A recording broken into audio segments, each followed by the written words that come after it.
And they will withhold confronting the sin of an individual who is a very generous giver only because they're afraid that they'll leave, and when they leave, they lose the generous giving of that individual. Folks, what should be at the first and foremost? It should be the truth, right?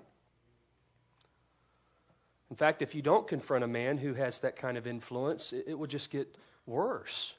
The man will realize that, and he will use that influence around the church, and he will do things that he should not do.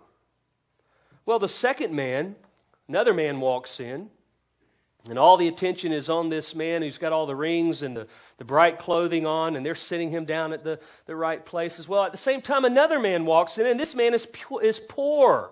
And how did they know that he's poor? Well, they look at how he's dressed. Again, we're looking at appearances. And he comes in dirty clothes. Listen, don't always judge a person by what they wear. You might think that they're poor, and in essence, they may be well off. And just choose not to flaunt that, you know. But it says that they're poor, and the idea of poor, tokos is the word. It means abject poverty. This is a person who is a beggar at the lowest level of society. And he comes in with these dirty clothes, vile, smelly, dirty, shabby clothes. Unfortunately, or undoubtedly, this poor beggar owned only one robe, and he would sleep and sweat and work and live right out of that one robe. Well, James tells us about their economic status. One of them is rich and the other one is poor. But notice this, verse 3, both are not treated the same. And you pay special attention to the one who is wearing the fine clothes, and you say, you sit here in a good place. And you say to the poor man, you stand over there or sit by my footstool. So here is the preferential treatment. It's going toward the rich man. It's going toward the man with the many rings on his fingers and with the fine clothing. He is given preferential treatment. This is the sin right here. They're showing partiality. They're not treating both individuals the same. They're treating one better than the other only because of what they have, how they appear. The fine-dressed man is given special attention, and he is told to sit here in a good place. He's shown a cordial reception. He's asked to be seated in a good place. Here may even point out the place to him. Here, right here, sit right here. See, the group is awed by his appearance, and they request him to sit in a privileged place. It's like in some churches where we have these seats up here for the musicians. Oh, I hated it. In some churches I was in, they would have these seats up here, and they look like thrones. And they'd ask the pastors to sit up there or the pastor to sit there, you know. And I sat there a few times in some churches. I was like, you know what? I don't like sitting up here. It looks like a throne. I'd rather sit down there, you know. Well, maybe that's what it was. They brought him up here and they sat him there on the throne. They gave him preferential treatment. So they were attracted to that. That was everyone's attention. They were trying to win his favor. They were trying to profit from his wealth. On the other hand, the poor man is dishonored. He is told, stand there or sit here at my footstool. And at my footstool, or literally under my footstool, it's the preposition hupo. It could be under or translated beside my footstool.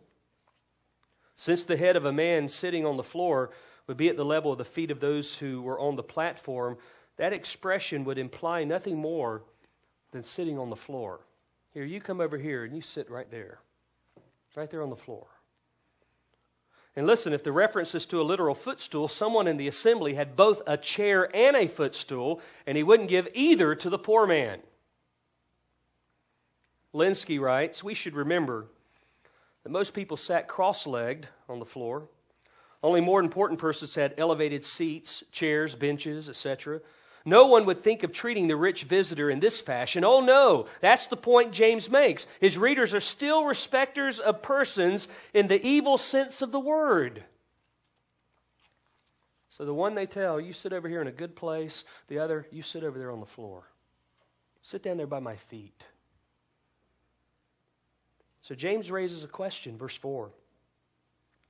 Have you not made distinctions among yourselves and become judges with evil motives?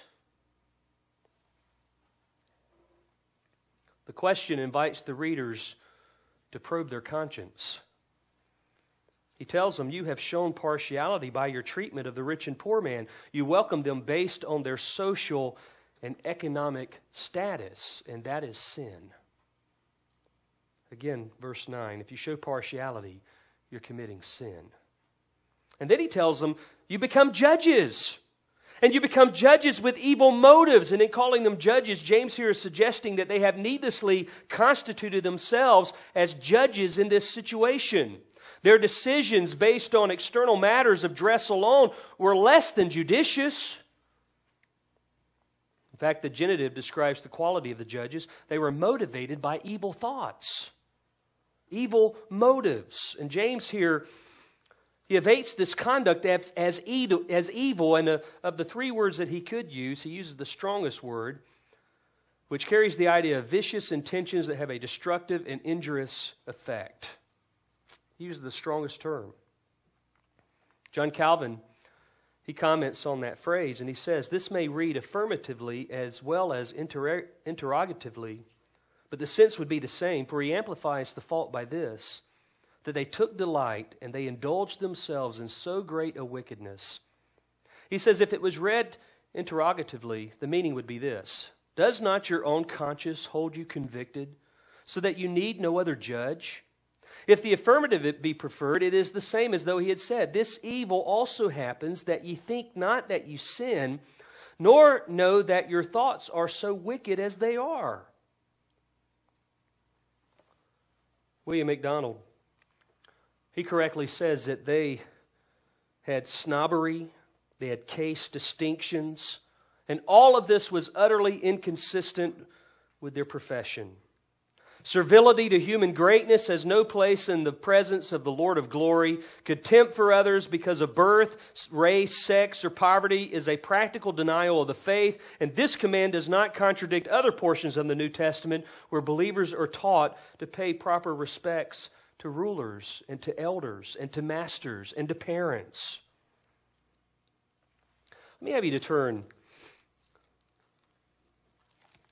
with me over to Acts chapter 20.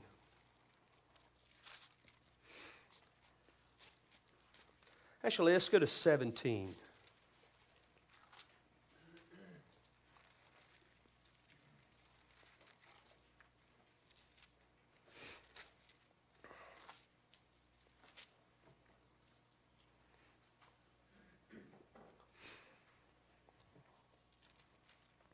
When Paul went into these cities, he went to the synagogue, and when he went to the synagogue, he preached.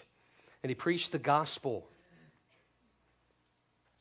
And when he went in and preached the gospel, he would preach to them about the Messiah who was to come, the Messiah who would suffer, the Messiah who would resurrect on the third day. Now in chapter 17, when he went into Athens and he spoke to the philosophers, I want you to notice some of the things that he said to them. Notice in verse 23, while I was passing through and examining the objects of your worship, I also found an altar with this inscription, to an unknown God. Therefore, what you worship in ignorance, this I proclaim to you. The God who made the world and all things in it, since he is the Lord of heaven and earth, he does not dwell in temples made with hands, nor is he served by human hands as though he needed anything, since he himself gives to all people life and breath and to all things. And he has made from one man every nation of mankind to live on all the face of the earth, having determined their appointed times and their boundaries of their habitation. I get very turned off very quickly when I hear people use race. In fact, that's not a biblical term. The Bible does not talk about different races. The Bible talks about different nationalities of people, different sources of where we were born and things like that. But here it says in verse 26 that he made from one man every nation of mankind to live on all the face of the earth. I like what Ken Ham says when he fills out some kind of census or questionnaire and it asks race, and he'll say Adams. And I agree with that.